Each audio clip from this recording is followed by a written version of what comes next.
Ano? Ayaw ko nang humarap sa inyo kung gano'n. Kung mag-usap, may hindi tayo gusto sa akin, sabihin ninyo sa akin sa Malacanang. Pinapapasok ko kayo lahat doon. Kakausap ko lang ang bayan. Magbuli, bakit ka bully? Sino ako magbuli sa inyo?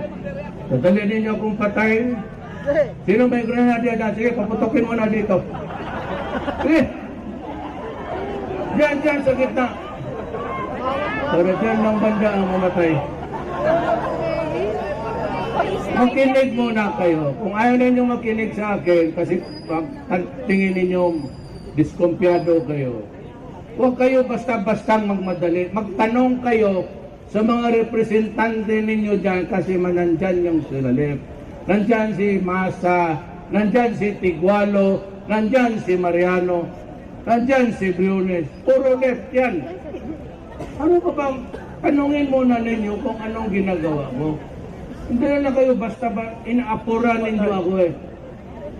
Huwag ninyo akong, I cannot control everything. Hindi ako pwede mag-imprinta ng pera para ibigay ko. Kailangan ko kausapin itong Congress. Ito mahirap to. Bigyan ninyo ako ng panahon. 5 years lang naman ang iwan ko. Basta sabihin ko sa iyo, I will deliver. Intindihan ninyo, I will deliver.